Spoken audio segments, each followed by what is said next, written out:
Hola. Iniciamos hoy un análisis detallado de un campo realmente complejo, ¿eh? La exploración otoneurológica y los pares craneales. Hola. Esos 12 pares de nervios que salen, directamente del cerebro, son esenciales. Controlan desde cómo olemos el mundo hasta cómo movemos la lengua o mantenemos el equilibrio. Uf, Casi como descifrar el mapa de conexiones que nos ancla a la realidad, ¿no? exactamente. Nuestra meta hoy es ofrecer una perspectiva clara y útil sobre este sistema.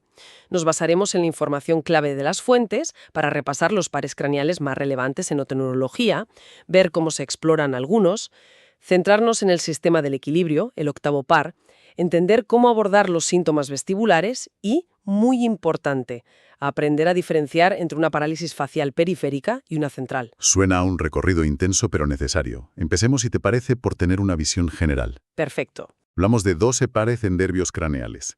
Algunos se dedican solo a recoger información sensorial, otros a ejecutar órdenes motoras. Eso es. Y luego están los mixtos o más complejos que hacen un poco de todo. Un verdadero equipo de especialistas. Así es. Son las vías de comunicación directa entre el cerebro y estructuras de la cabeza y cuello, principalmente. Vamos a mencionar los más relevantes para nuestro tema, según las fuentes que manejamos. El 1, olfatorio. Es puramente sensorial, encargado del olfato. Es el más corto y curioso. Atraviesa la lámina cribosa, una zona delicada del cráneo. Ajá. El V, trigémino. Es mixto. Clave para la sensibilidad de media cara y la fuerza de la masticación.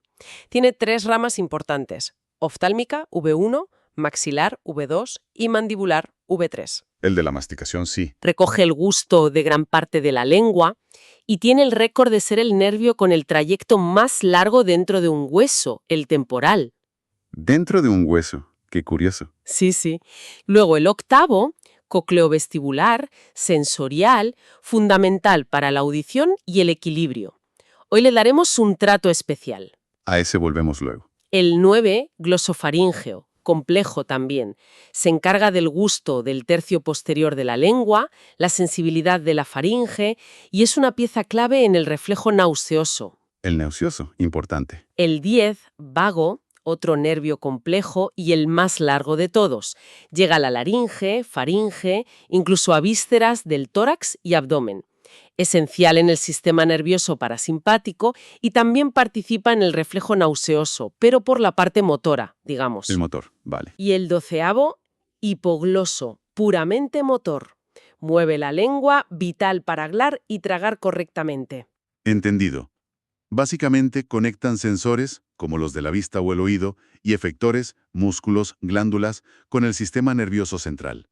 Autopistas de información y acción para la cabeza. Exacto. ¿Cómo se explora todo esto en la práctica? Empecemos por el primero, el olfatorio. Si falla, aparecen problemas como la anosmia, la pérdida de olfato, algo de lo que se ha hablado mucho últimamente. ¿Cómo se comprueba? Pues se usan olores conocidos y no irritantes, como café, cítricos o esencias florales. Se presentan en cada fosona nasal por separado, claro. Vale. Pero aquí viene una de esas fijas o puntos clave que señalan las fuentes. Si se utilizan sustancias irritantes como vinagre, amoníaco o acetona, ojo. Cuidado ahí. Exacto. No se está evaluando el olfato, el parí, sino la capacidad de detectar irritación en la mucosa nasal que depende del nervio trigémino, el par B. Ah, Es una trampa clásica en la evaluación. Además, el olfato tiene esas conexiones interesantes con el sistema límbico. Por eso un olor puede evocar recuerdos o emociones intensas. muy buen apunte. Esa distinción entre oler y detectar irritación es fundamental. Pasando al trigémino, el B-par. Sensibilidad facial, masticación. Has mencionado sus 3 ramas. Las fuentes indican que la primera rama, la V1 u oftálmica, está implicada en muchas migrañas y cefaleas. Sí. Eso explicaría por qué a veces ciertos estímulos visuales o incluso en senos paranasales pueden desencadenar dolor. Exacto. Se explora tocando suavemente distintas zonas de la cara, frente, mejilla, mandíbula, para comprobar la sensibilidad táctil y dolorosa, comparando ambos lados. Comparando, claro. Y luego está el reflejo corneal. El corneal, sí. Al tocar suavemente la córnea con una gasa o algodón, la persona parpadea. Lo interesante aquí es que el estímulo lo detecta el quinto par, es la vía aferente, la que siente. La que siente es la B. Sí. Pero la respuesta de parpadear la ejecuta el séptimo par, el facial, la vía eferente, la que actúa. Es una colaboración entre nervios. Una colaboración, qué bueno. Hablando del séptimo par, el facial, mencionaste su complejo recorrido dentro del hueso temporal. Sí. Las fuentes detallan sus segmentos: laberíntico, ganglio geniculado, timpánico, que pasa muy cerca de estructuras vitales del oído medio, como la ventana oval y el canal semicircular lateral. Justo. Lo que explica por qué una otitis puede afectarlo y mastoideo antes de salir del cráneo. ¿Cómo se examina su función principal, la mímica facial? Pues, a ver, se le pide a la persona realizar una serie de gestos y se observa la simetría y la fuerza. ¿Qué tipo de gestos? Cerrar los ojos con fuerza, elevar las cejas como si estuviera sorprendida, fruncir el ceño, enseñar los dientes o sonreír ampliamente e intentar silbar o inflar las mejillas. Vale, toda la cara. Exacto. También es relevante evaluar el reflejo estapedial. Este pequeño músculo del oído, inervado por el facial, se contrae ante sonidos fuertes. Si este reflejo falla, puede indicar que la lesión del nervio está en un punto más interno de su recorrido. Ajá, te da una pista de la localización. Eso es. Y no olvidemos la cuerda del tímpano, una rama del facial que recoge el gusto de los 2/3 anteriores de la lengua. El gusto. Si se daña, puede aparecer un sabor metálico persistente o la llamada zona de Ramsay-Hunt en el conducto auditivo externo, donde pueden aparecer vesículas dolorosas si hay una infección por herpes zóster afectando al nervio facial, causando además parálisis. El Ramsay-Hunt, sí, vesículas y parálisis. Pasemos a los pares 9, glosofaríngeo, y 10, vago, que a menudo se evalúan juntos. Has mencionado que ambos participan en el reflejo nauseoso. ¿Cómo funciona eso? Pues es otra colaboración interesante y una fija del material que tenemos. El 9 par, el glosofaríngeo, es la vía aferente. Detecta el estímulo táctil en la parte posterior de la garganta. El que siente. Y el X par, el vago, es la vía eferente. Ejecuta la contracción de los músculos faringios que produce la arcada. El que actúa. Vale. El vago también es crucial para la voz, ya que inerva los músculos de la laringe. Un detalle anatómico curioso que resaltan las fuentes es el recorrido del nervio laríngeo recurrente, una rama del vago. Ah, sí, eso lo leí. El izquierdo es más largo porque tiene que bajar al tórax y dar la vuelta por debajo del arco de la aorta, mientras que el derecho lo hace bajo la arteria subclavia. Esta diferencia es importante en cirugías de cuello o tórax. Claro. Hay más riesgo de lesionarlo. Se evalúan observando cómo traga la persona, escuchando la calidad de su voz y, si es necesario, estimulando suavemente la pared faríngea para provocar el reflejo nauseoso. Y para terminar esta ronda, el 12 par, el hipogloso. Controla la lengua. Su exploración es tan directa como parece. Sí, esta es bastante directa. Se pide a la persona que saque la lengua y la mueva hacia arriba, abajo y a ambos lados. Mover la lengua. También se observa si la lengua, al estar en reposo dentro de la boca o al protruirla, se desvía hacia un lado. Cualquier asimetría, debilidad o dificultad en estos movimientos nos puede orientar sobre una posible lesión, ya sea en el propio nervio o en las vías cerebrales que lo controlan. Bien, ya tenemos una idea de cómo funcionan y se exploran estos nervios. Ahora, centrémonos en el octavo par, el cócleo vestibular y el complejo mundo del equilibrio. Las fuentes recalcan que no depende solo del oído interno. Efectivamente. Mantener el equilibrio es un trabajo de equipo increíblemente sofisticado. El cerebro integra constantemente información de 4 fuentes principales: el sistema vestibular del oído interno, El oído, el sistema visual, la vista, el cerebelo el coordinador. y el sistema propioceptivo, es decir, la información que viene de músculos y articulaciones, sobre todo de cuello y piernas, indicando la posición de nuestro cuerpo. O sea, oído, vista, cerebelo y la sensación del propio cuerpo. Entendido. Dentro del oído interno, ¿qué estructuras son las clave para el equilibrio? Pues tenemos 2 tipos de sensores. Los órganos otolíticos, que son el utrículo y el sáculo, detectan aceleraciones lineales. La fuerza de la gravedad, saber qué es arriba y qué es abajo, y los movimientos rectos, como arrancar en un coche o subir en un ascensor. Movimientos rectos. Luego están los 3 canales semicirculares, anterior, posterior y lateral, orientados en los 3 planos del espacio, que detectan aceleraciones angulares, o sea, los giros de la cabeza. Los giros. Vale. Todos estos sensores están bañados en dos fluidos con composiciones distintas. Perilinfa, parecida al líquido cefalorraquídeo, rica en sodio, y endolinfa, parecida al líquido intracelular, rica en potasio. Esta diferencia es crucial para generar las señales nerviosas que informan al cerebro.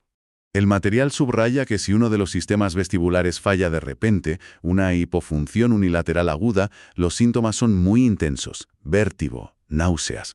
Claro. Tiene lógica, el sistema pierde su balance de golpe. También mencionan la cinetosis, el mareo en los viajes. La cinetosis es, en esencia, una respuesta exagerada del sistema a un conflicto sensorial. Ocurre cuando lo que ven los ojos no coincide con lo que detecta el sistema vestibular.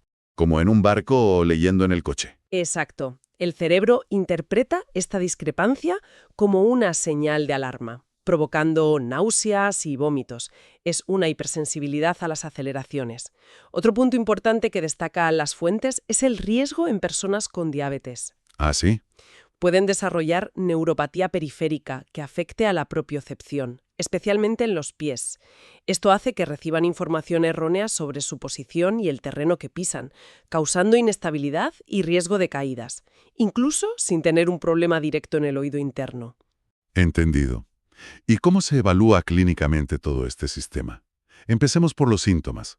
Las fuentes insisten en algo fundamental: diferenciar vértigo de mareo. ¿Por qué es tan importante? Porque son cosas distintas, aunque la gente a menudo use mareo para todo, ¿verdad? Si se usa como un cajón desastre. Exacto. El vértigo es una sensación muy específica, una ilusión de movimiento giratorio, ya sea que las cosas giran alrededor de la persona o que la persona siente que gira ella misma. Casi siempre indica un problema en el sistema vestibular, ya sea el oído interno o sus conexiones cerebrales. Vértigo es giro. Eso es. Mareo, en cambio, es un término mucho más vago. Puede referirse a inestabilidad al caminar, sensación de cabeza vacía, aturdimiento o incluso la sensación de que uno se va a desmayar, lo que llamamos presíncope. Hay que preguntar bien qué siente la persona. Es crucial preguntar detalladamente para orientar el diagnóstico. Otros síntomas relevantes son los acúfenos o tinnitus, percibir un sonido, pitido, zumbido, sin que haya fuente externa, una nota importante de las fuentes. Si la persona describe los acúfenos como voces, Ojo ahí. hay que pensar en otras causas, como las psiquiátricas. Vale. Una vez aclarado el síntoma principal, ¿cómo se clasifican los problemas vestibulares? Se habla de síndromes periféricos y centrales. Es una distinción clave, sí. Los síndromes vestibulares periféricos son los que afectan al oído interno o al nervio vestibular, el octavo par. Suelen ser armónicos. Armónicos, ¿qué significa eso? Significa que las desviaciones posturales, por ejemplo, hacia dónde se cae la persona en la prueba de Romberg, y la fase lenta del nistagmo, un movimiento involuntario de los ojos que ahora explicaremos, van hacia el mismo lado. El lado lesionado o que funciona menos, el hipovalente. Todo va hacia el lado malo, digamos. Eso es, la fase lenta del nistagmo y la caída. La fase rápida del nistagmo, que es la que vemos más fácilmente y da nombre a su dirección, va hacia el lado contrario, el sano. Estos episodios suelen acompañarse de síntomas vegetativos intensos, náuseas, vómitos, sudoración. ¿Y ejemplos serían? Posicional paroxístico benigno, el BPPV, la neuritis vestibular, una inflamación del nervio o la enfermedad de Meniere. Vale. ¿Y los centrales? Por otro lado, los síndromes vestibulares centrales afectan a las vías del equilibrio dentro del tronco cerebral o el cerebelo. Suelen ser disarmónicos. Las desviaciones y el nixtagmo no siguen ese patrón claro. El nixtagmo puede ser puramente vertical, puramente torsional, o sea, giratorio, o cambiar de dirección según hacia donde mire la persona. No hay un patrón fijo. Exacto. Además, suelen asociarse otros signos neurológicos como dificultad para hablar, visión doble, debilidad en extremidades, etc. Mencionaste el nistagmo y las pruebas de equilibrio que se hacen en consulta. Algunas suenan un poco moviditas. Bueno, son esenciales para objetivar el problema. La prueba de Romberg es básica. Pedirle a la persona que se ponga de pie, con los pies juntos y los brazos a los lados, y que cierre los ojos. ¿Y a ver si se cae? Si hay una lesión vestibular unilateral, al quitarle la referencia visual, perderá estabilidad y tenderá a inclinarse o caer hacia el lado afectado. La prueba de Fukuda o Unterberger consiste en marchar en el sitio con los ojos cerrados. Marchar sin moverse del sitio. Eso es. Si la persona gira o se desvía consistentemente hacia un lado, indica cuál es el lado que funciona peor. Las lentes de Frenzel son unas gafas de muchas dioptrías que impiden enfocar la vista. Esto anula la capacidad de suprimir el nistagmo y permite observarlo mejor si está presente. Ah, para que no pueda fijar la vista y parar el movimiento de los ojos. Exacto. Y luego están las pruebas calóricas, esas en las que se irriga el oído con agua fría y caliente.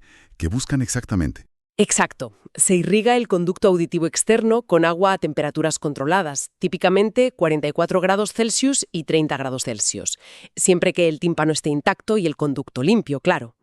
Importante eso. El cambio de temperatura estimula por convección el líquido del canal semicircular lateral, generando una corriente que el cerebro interpreta como un giro, y eso provoca nistagmo.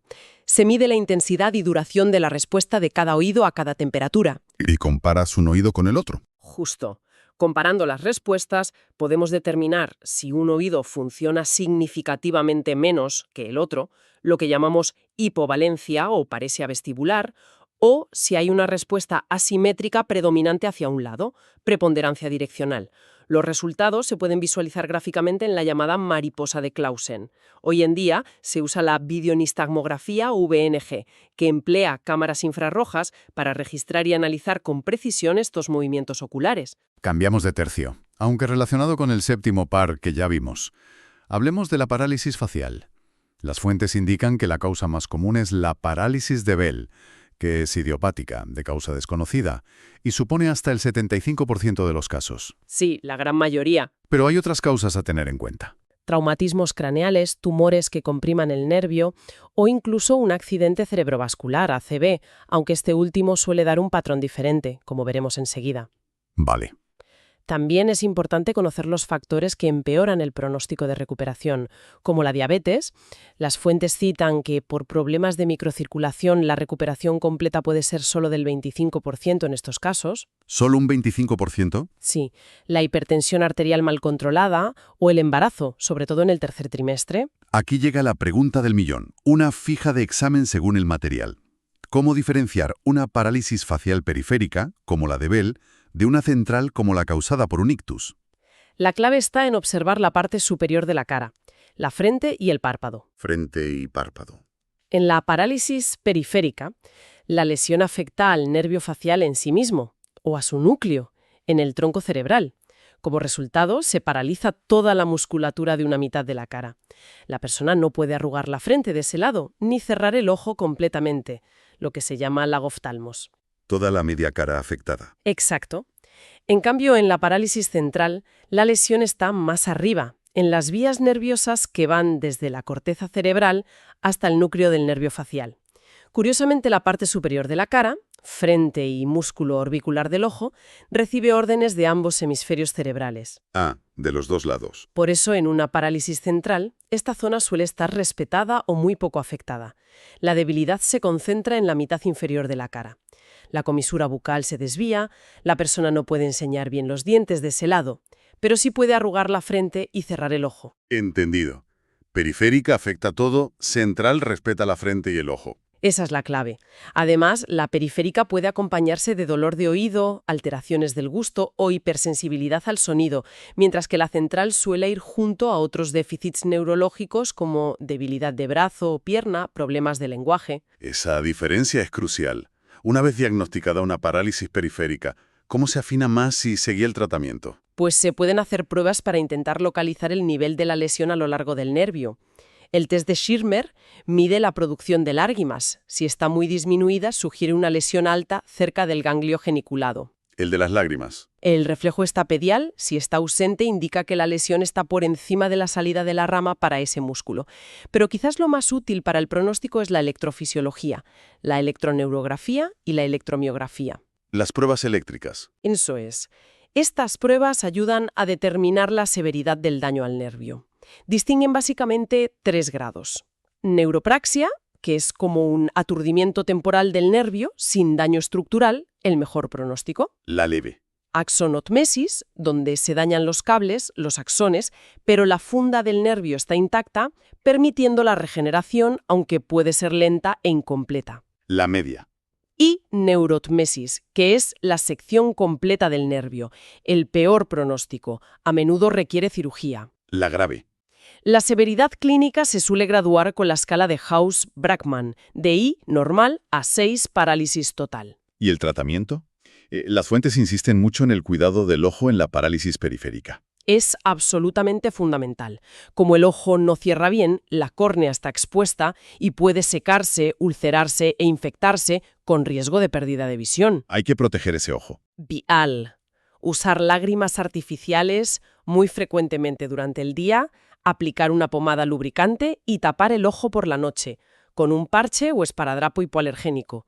Y usar gafas de sol para protegerlo del viento y la luz. Vale. ¿Y fármacos?